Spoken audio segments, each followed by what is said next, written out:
अस्सलाम वालेकुम नाज़रीन। हमारी कोशिश होती है कि दुनिया भर से प्यारी-प्यारी शख्सियत से आपको मिलवाया जाए। कल हमने एक जापान से प्रोग्राम किया था, लोगों ने बड़ा पसंद किया, बल्कि इंडिया से पैगाम आ रहे हैं। तो एक दोस्त ने तो ये लिख कह दिया कि असी ते दिल्ली नहीं वेख्या ते जापान किस तरह वेखांगे।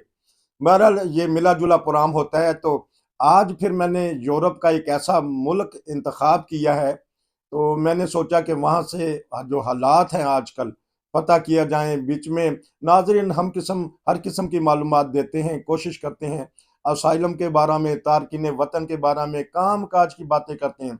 एक ऐसी शख्सियत जो हर वक़्त मसरूफ़ रहते थे, जब भी मैं उनसे बात करता तो वो मसरूफ़ रहते थे। तो आज मैंने उनसे पूछा, तो वो कहते हैं मैं फ़ारिग हूँ, मैं बड़ा हैरान हुआ। तो फिर जब पता चला तो आजकल क्योंकि वर्ल्ड कप हो रहा है क्रिकेट का, तो यहाँ भी जोश व खरोश से खेली जाती है, जर्मनी में भी, हॉलैंड में भी।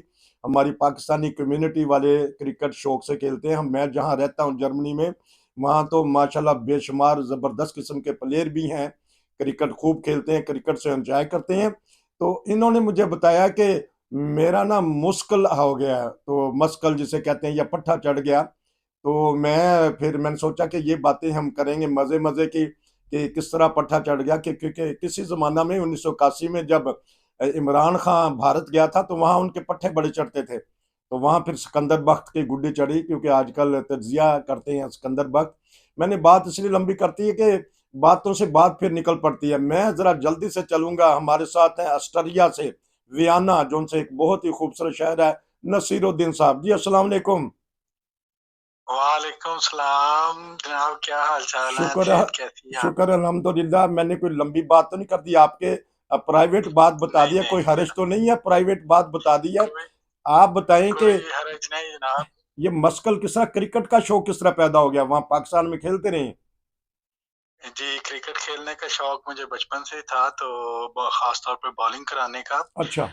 और जो प्रॉपर क्रिकेट होती है उसमें भी मुझे बॉलिंग कराने का इत्तेफाक हुआ है। अच्छा। तो चूंकि ये खेल है, इसमें तवानाई चाहिए और फिटनेस चाहिए, तो जी। इसके लिए मैंने काफ़ी कोशिश की, लेकिन पिछले चंद दिनों से क्रिकेट से दूर था। फिर अचानक एक मैच आ गया हम्म। और इसमें फिर खेलना पड़ा, तो इस वजह से मेरा मसल पुल हो गया। अच्छा। तो बाकी आहिस्ता-आहिस्ता ये ठीक हो जाएगा इंशाल्लाह। इंशा और आप सुनाएँ, कैसा शुक्र चल रहा है आपका अल्हम्दुलिल्लाह। अच्छा, प्रोग्राम? फास्ट बॉलर हैं?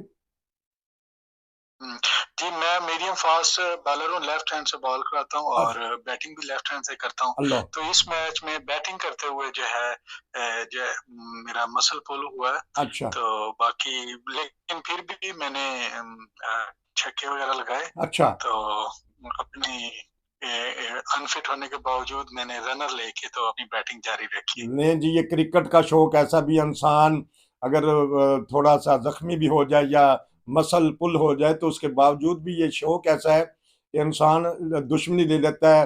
दुश्मनी से मतलब झिड़कियां खा लेता है माँ बाप से, बहन भाइयों से। लेकिन क्रिकेट का शौक ही ऐसा है, हर पाकिस्तानी दिल और जान से क्रिकेट खेलता है। तो क्रिकेट का वर्ल्ड कप हो रहा है, वो आपने कल अपसेट देखा है, उसको नूरा मैच कहने कहेंगे या क्या कहेंगे, जो हॉलैंड का और साउथ अफ्रीका का हुआ है? जी, क्रिकेट मैच में सबसे वर्ल्ड कप के क्रिकेट मैच में सबसे ज़्यादा दिलचस्पी तो मुझे अपने पाकिस्तान के हम्म। मैचों से होती है। और जो पाकिस्तान और इंडिया का मैच हम्म। जब मैंने देखा, तो मैंने वन साइडेड एक सूरत-ए-हाल देखी, तो फिर मैं तो थोड़ा डिसहार्ट हो गया अच्छा। और फिर उसके बाद मैंने मैच नहीं देखे। अच्छा, कल अपसेट हुआ है बहुत बड़ा, और हॉलैंड ने अच्छा, हरा अच्छा। दिया है साउथ अफ्रीका को। चलें नाजरीन, ये तो थी कुछ हुँ, क्रिकेट की बातें। अब हम कुछ मुल्की हालात के बारे में पता करेंगे, क्योंकि पाकिस्तानी या इंडियन या बांग्लादेश, जहाँ जहाँ हमारा चैनल देखा जाता है, वो ज़रूर जद्दोजहद में रहते हैं, ऑफिशियल आने के तरीके से, गैर ऑफिशियल आने के तरीके से। ऑस्ट्रेलिया में क्या हालात हैं? जर्मनी में तो तारकीन वतन के लिए सख्त पाबंदियां की हैं, बॉर्डर इन्होंने कंट्रोल किया हुआ है, पोलैंड वाला, चेकोस्लोवाकिया वाला, या दीगर जगह पे पुलिस कंट्रोल सख्ती से कर रही है। ऑस्ट्रेलिया की हुँ। हुकूमत का या क्या देखते हैं, खबरें क्या कहती हैं ऑस्ट्रेलिया के बारे में? जी, ऑस्ट्रिया के जो अखबार हैं इनमें ये आ रहा है कि इन्होंने स्लोवाकिया की तरफ से बॉर्डर को सख्त कर दिया है और इसको इन्होंने 4 हफ्ते के लिए बॉर्डर की निगरानी सख्त की है और इसके अलावा दीगर बॉर्डर्स पर भी इसकी निगरानी सख्त हो गई है। हत्ता कि जो ट्रैफिक यहाँ से जर्मनी जाती है उस पर तो कोई चेकिंग नहीं है, लेकिन जब वो जर्मनी से जो ट्रैफिक वापस आती है तो उसको भी ऑस्ट्रिया की हुकूमत चेक कर रही है। तो इस लिहाज से इनके बॉर्डर सख्त हैं, लेकिन जो लोग ऑलरेडी यहाँ पर हैं, उनके असाइलम उसी तरह से चल रहे हैं, कईयों के पास हो रहे हैं, कईयों के रिजेक्ट हो रहे हैं और लेकिन ये है कि जो पहले एक 2015 वाली जो फिजा थी जहाँ सीरियंस आए थे और उनके असाइलम केस पास हो रहे थे, वो अब नहीं, अब मेरिट पे फैसले हो रहे हैं और समझें कि 100 में से 10 के मुस्बत आते हैं और बाकियों के वो केस उड़ा रहे हैं। हाँ, मैं इस तरफ आऊंगा। आप ये तरीक़ेकार के बारे में क्या होता है, मुझे ये बताइएगा कि ऑस्ट्रेलिया को, क्योंकि दुनिया में इस वक्त आपकी आवाज़ जा रही है, तो जिसको ऑस्ट्राइश कहते हैं हम जर्मन लोग, या आप भी ऑस्ट्राइश कहते हैं, ऑस्ट्रेलिया को कितने मुल्कों के बॉर्डर लगते हैं? जी, ऑस्ट्रिया को 4-5 मुल्कों के बॉर्डर लगते हैं। बड़ा तो जर्मनी के साथ है हम्म, और नीचे से हंगरी और स्लोवाकिया है जी और इसके अलावा इसके साथ एक छोटा-सा मुल्क है और जिसका नाम लिechtenstein है जी और दूसरी तरफ स्विट्ज़रलैंड है जिसको हम अपनी ज़ुबान में श्वाइस कहते हैं। जी तो बुनियादी तौर पर जो रिफ्यूजीज़ की आमद होती है वो हंगरी वगैरह से और इन मुल्क की तरफ से होती है।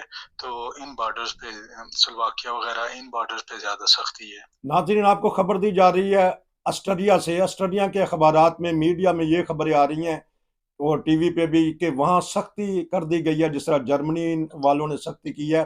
वहाँ बॉर्डर पे कंट्रोल किया जा रहा है कि बेशुमार हज़ारों के हिसाब से तारकिन वतन उन्होंने यूरोप की तरफ चलना शुरू कर दिया है।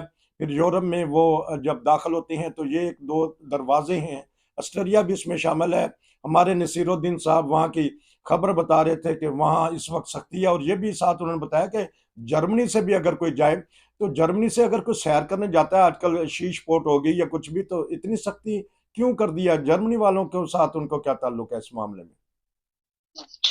ये बुनियादी तौर पर एक आर्जी फैसला होगा या फिर इसको जारी रखेंगे। हम्म, ये देखना पड़ेगा क्योंकि जर्मनी के साथ टूरिज्म का भी तल्लक है। बहुत जी बड़ी लाइनें लगा देना सड़कों पर, हाँ इससे लोग जो है अपसेट होते हैं। जी तो ये मेरे ख्याल में इस सख्ती को जर्मनी वाली तरफ से हटाना पड़ेगा हम्म, और टूरिस्ट का तो इनका तो बिजनेस है, जी इसलिए इस तरफ ये मेरे ख्याल में ज्यादा से सख्ती नहीं कर सकते। हाँ जी, क्योंकि ट्रेनिंग भी होती है बाज़ दफ़ा, उन्होंने फिर सोचा कि इस ऐसे मौसम में ट्रेनिंग कर ली जाए। नाज़रीन, ये जो जर्मन लोग हैं ऑस्ट्रेलिया जाते हैं क्योंकि ज़ुबान की वजह से, और करीब तरीन है, और सर्दियों में वहाँ शीश पोर्ट कहते हैं जिसे बर्फ़ानी खेलें, उस पे जाते हैं। गर्मियों में वैसे सैर सपाटे के लिए यहाँ से फिर वो स्विट्ज़रलैंड और जिस तरह इटालिया वगैरह जाना हो, तो ये खूबसूरत इलाका है। अच्छा, अब चलते हैं कि जो केस पास हो रहे हैं, कोई पाकिस्तानी कम्युनिटी के भी कुछ केस पास हुए हैं? जी हाँ, पिछले दिनों बहुत काफ़ी केस पास हुए हैं पाकिस्तानी कम्युनिटी के, अच्छा लेकिन वो लोग यहाँ पहले से रह रहे थे। अच्छा ये पहले तो एक बहुत ज़्यादा इनके पास दबाव था रिफ्यूजीज़ का, मेरे ख़्याल में वो कम हो गया है, हम्म, इसलिए अब ज़्यादा वक़्त भी नहीं लगता। 2 साल, 3 साल के अंदर फ़ैसला हो जाता है और ज़्यादा जो जिनको मैं जानता हूँ पाकिस्तानी को, उनके तो मुस्बत केस अच्छा आए हैं, फ़ैसले आए हैं। और इसके अलावा एक अच्छी बात ऑस्ट्रिया की ये है कि अगर आपने असाइलम कर रखा है और आपको 5 साल हो गए हैं और आपने ज़ुबान सीखी है और उसके सर्टिफ़िकेट हैं हम्म, और आप काम कर रहे हैं, इनसे कोई हुकूमत से सपोर्ट नहीं ले रहे, हम्म। तो ये आपको एक वीज़ा भी जारी कर देते हैं कि चलें आप इस मुल्क में रहें और आप यहाँ काम करें। असाइलम केस आपका अगर रिजेक्ट भी हो जाए तो आप उस वीज़े के ज़रिए इस मुल्क में रह सकते हैं और काम कर सकते हैं। नाजरीन, आपको ब्रेकिंग न्यूज़ दी जा रही है ऑस्ट्रेलिया से। ऑस्ट्रेलिया ने भी, हुकूमत ने एक पॉलिसी निकाली है, अगर ऑफिशियल आप काम कर रहे हो, टैक्स दे रहे हो हुकूमत को, कोई मदद ना ले रहे हो, और ज़ुबान का कोर्स किया हो, तो उसमें फिर हुकूमती बात पॉलिसी निकलती हैं पूरी यूरोप में, जर्मनी में भी, कि आपको एक वीज़ा दिया जाता है। उस वीज़े की क्या क्या सहूलियत हैं? यूरोप में जा सकते हैं उस वीज़े पे और पाकिस्तान आ जा सकते हैं? जी, ये वीज़ा उसी तरह से है जिस तरह से काम करने वाला वीज़ा और सबसे बेहतर जो है यही वीज़ा समझा जाता है। अच्छा। इस पर आप कहीं पे भी काम कर सकते हैं और हुँ, यूरोप भी आ जा सकते हैं लेकिन रह नहीं सकते हुँ, और पाकिस्तान भी आ जा सकते हैं और इस पर आप अपनी अगर फैमिली पीछे है तो उसको भी बुला सकते हैं अच्छा। और उसके लिए चाहिए कि अगर आपके पास घर हो और आप इनकम शो करें, हाँ, जितने अफ़राद खाना है तो उस हिसाब से फिर आपको जो है इस वीज़े पर ये सहूलत मुयस्सर है। इस वीज़े का नाम अगर ऑस्ट्रेलिया में है या इसका इंटरनेशनल कोई नाम रखा गया बता सकते हैं? जी, जी, इनका ऑस्ट्रियन ज़ुबान में तो रोट वाइस रोट प्लस नाम है इस वीज़े का अच्छा, और अगर दूसरे लोगों को जो बाहर से हैं उनको अगर ये सादा अल्फाज में बताना हो तो कह सकते हैं कि वर्क परमिट। वर्क परमिट पे लेकिन जो उसका निशान है वो जिस तरह रेड क्रॉस का निशान है वो वाला आप रोड पुलिस कहना चाहते हैं? हाँ जी, रोट वाइस रोट प्लस, अच्छा, ये रोट वाइस रो रोट प्लस। रोड नाज़रीन ये एक हुकूमत ने एक वीज़ा निकाला है। ये बताइएगा इस वीज़े पे कितनी देर बाद नेशनैलिटी अप्लाई कर सकता है? जी, नेशनैलिटी का असूल ऑस्ट्रिया में ये है कि किसी बंदे ने अगर बेसवाई किया हुआ है तो वो इस मुल्क में 8 साल से रह रहा हो अच्छा, और 3 साल उसने पेपर्स पर काम किया हो और 8 साल 3 साल पेपर्स पे काम हुँ। किया हो और बेसवाई किया हो तो वो नेशनैलिटी अप्लाई कर सकता है। लेकिन वीज़े की कैटेगरी उसके पास होना चाहिए कि ये नहीं कि वो अज़ील हो तो उसको 10 साल हो जाएँ तो वो ये चीज़ें पूरी कर ले, लेकिन उसके पास कोई ना कोई रहने का अख्तियार हो पहले वीज़े का। हाँ जी, तो बिल्कुल, बिल्कुल और उसके पास वीज़ा यहाँ का स्टे जो है दावर हाफ़्ती के जिसे कि आप उर्दू ज़ुबान में कह सकते हैं गैर मियादी मुद्दत अच्छा, गैर जो है महदूद मुद्दत तक जो वीज़ा होता है वो उसके पास हो, तो फिर उसको नेशनैलिटी यहाँ की मिल जाती है। उसको उम्र फ़रिश्त कहते हैं तो शुरू में ही उम्र फ़रिश्त दे देते हैं या शुरू में 1 साल का देते हैं? कोई केस आपके ज़हन में हो, जी। बताना चाहते हो तो? इस वीज़े में पहले तो 1 साल का वीज़ा मिलता है जी, और फिर 1 साल का वीज़ा मिलता है और अगर आप आस्वाई करें और साथ अपनी 3 महीने की सैलरी स्लिप दिखाएँ हर दफ़ा, तो फिर ये वीज़ा बढ़ाते जाते हैं। हाँ, अगरचे आपने B1 किया हो, हुँ, यानी जर्मन ज़ुबान का जो कोर्स है, जी, B1 लेवल वो किया हो, तो फिर आपको 3 साल का देते हैं जी। और फिर 3 साल के बाद 5 साल का देते हैं। तो फिर यही प्रोसीजर नेशनैलिटी में जो आपने बताया कि वही तरीक़ेकार होगा। तो ये एक नाज़रीन बताई जा रही है खबर आपको कि ऑस्ट्रेलिया में अच्छा स्टूडेंट के लिए क्या-क्या सहूलियात होती हैं? अगर आपने कोई खबर है या कोई जानने वाले? हाँ जी।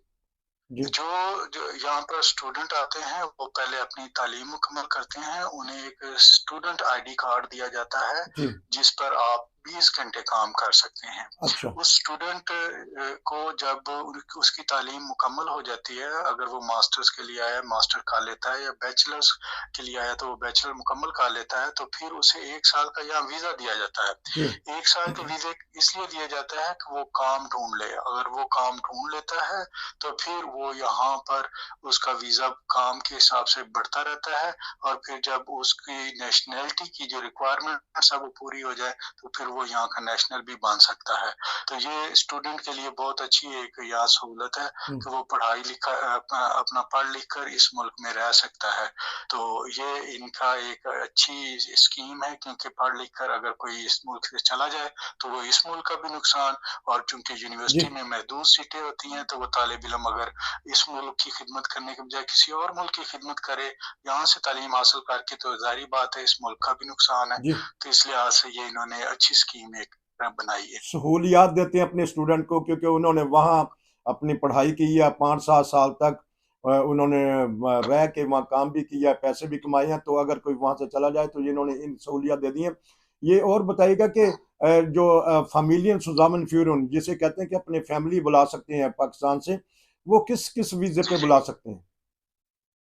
असाइलम पास होने का तो आपको प्रोसीजर पहले असाइलम है, वो तो रेड क्रॉस के ज़रिए फैमिली आ जाती है। हुँ, लेकिन इस वीज़े के ज़रिए भी फैमिली आ सकती है कि अगर आपके पास एक घर हो जी, जिसमें जी, आप जी, अपनी फैमिली को रख सकते जी, हो, यानी जितने अफ़राद खाना है उनके हिसाब से अगर आपके पास घर है, बड़ी फैमिली है तो बड़ा घर हो, हुँ, छोटी फैमिली है तो छोटा घर हो जी, और आपकी आमदनी भी उसी हिसाब से हो कि आप अफ़राद खाना के हिसाब से आपकी आमदनी ज़्यादा हो, तो आप उनको वीज़ा अप्लाई कर सकते हैं और पाकिस्तान से वीज़ा मिल जाता है अगर आपकी सारी रिक्वायरमेंट पूरी हो। तो अब जो माँ बाप को बुलाना चाहते हैं और उनका केस पास हो गया या वह उनके पास नेशनलिटी है, उसका कोई तरीकेकार निकाला है हुकूमत ने कि माँ बाप भी तो साथ होते हैं ना, बात जैसा कनाडा में या इंग्लैंड में है सिस्टम, यहाँ भी कोई सिस्टम निकला हुआ है?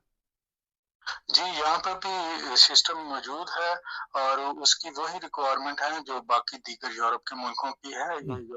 यूरोपीय कानून के तहत ही है। आपके पास घर हो और आपके पास उनके वालिदैन को रखने के लिए आपका उनके अखराजात बर्दाश्त कर सकते हो, तो ये मुल्क भी दे देता है और लेकिन उसके लिए यहाँ के मुल्क को साबित करना पड़ेगा कि ये आपके वालिदैन की देखभाल के लिए आपके अलावा और कोई नहीं है, इसलिए वो यहाँ आ रहे हैं। अच्छा, तो अगर वो आ जाते हैं तो उसके बाद फिर वो हुकूमत से हमदर्दी अदारों में जा सकते हैं, क्योंकि बाज़ दफ़ा ये है कि वो कि नहीं रह सकते अपने इकट्ठे, या अखराजात इतने होते हैं जिस तरह इंग्लैंड में है कि उनको फिर हुकूमत देती है, मदद करती है, तो इस मामले में कुछ पता है? जी, ऑस्ट्रिया भी एक सोशल मुल्क है और इसमें भी जो है ऐसे इदारे मौजूद हैं कि जब किसी बंदे की आमदन कम हो तो उसको इमदाद दी जाती है और उसको उसी मुनासबत से रिहाइश में भी सहूलत दी जाती है। उसके लिए ज़रूरी है कि जो बंदा इमदाद के लिए अप्लाई कर रहा है, जिसको चाहिए वो इस मुल्क में मौजूद हो हम्म। और उसके पास ऐसा वीज़ा हो कि जिस पर वो ये चीज़ें हुकूमत से हासिल कर सकता है। ऐसा नहीं कि वो वहाँ से विजिट वीज़ा ले आएँ और कहें कि भई हम तो अभी इधर से सोशल भी लेना चाहते हैं, जी। इधर से हमें रिहाइश भी मिल जाए, तो ऐसा नहीं है। तो क्योंकि यहाँ नॉर्मल ये देखा गया कि किसी की अगर 1800 यूरो तनख्वाह हो, वो किसी से मदद ना लेता हो, तो अपनी फैमिली को बुला सकता है। तो वहाँ कितनी तनख्वाह हो तो फिर हुकूमत एक्सेप्ट कर लेती है उसके पेपर? जी, 1800 की जो लिमिट है वो अगर एक फ़र्द ने अगर कोई मियाँ है उसने बीवी को बुलाना है तो वो अगर बीवी है तो उसने खाली मियाँ को बुलाना है हम्म। तो 1800 तो उसके लिए है। हाँ, अगर बच्चे हैं तो उसके लिए 210 यूरो हर बच्चे के हिसाब से आपका बढ़ता जाएगा। तो अच्छा। इस लिहाज से आप जितनी बड़ी फैमिली होगी 210 यूरो उसमें ऐड होते जाएँगे और मकान में भी इसी तरह से है कि हम्म। मकान अगर आपके पास 2 अफ़राद का है तो वो 20 मीटर स्क्वायर एक फर्द के लिए, 2 के लिए 40 हम्म। और इसी तरह अगर बच्चे हैं यानी कि जी उनको भी स्पेस चाहिए, हम्म। तो 20 मीटर स्क्वायर उनके हिसाब से बढ़ता जाएगा। महंगाई की वजह से या जर्मन हुकूमत ने कुछ सहूलियात अपनी अवाम को दी हैं, चाहे वो गैर मुल्की हैं, चाहे वो जर्मन है, तो ऑस्ट्रेलिया ने भी कुछ जिस तरह सोशल सिस्टम है, कुछ सोशल बढ़ाई है या कुछ जी। मदद की है जो काम करते हैं लोग?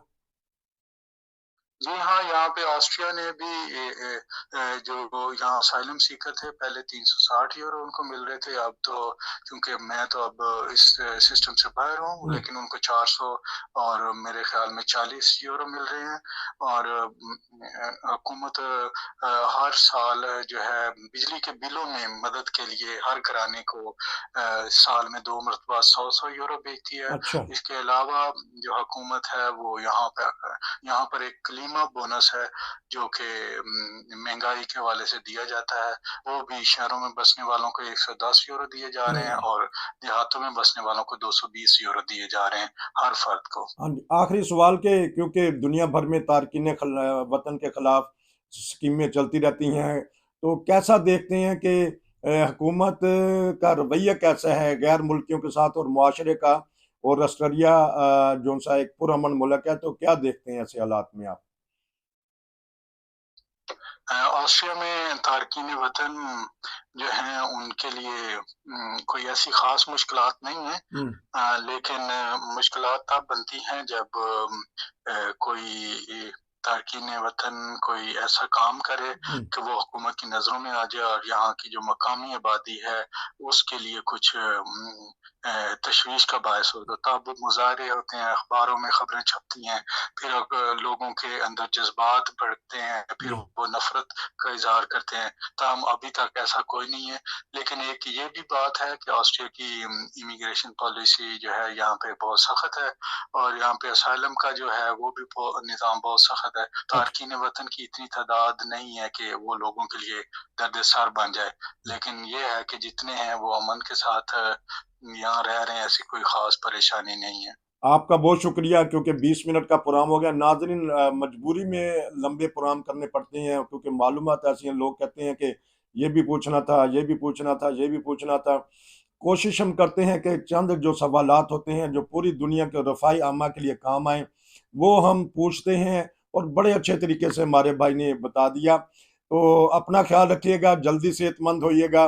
तो दुआ करें कि पाकिस्तान वर्ल्ड कप के फाइनल में चला जाए और इंडिया के साथ मुकाबला, फिर मज़ा आएगा।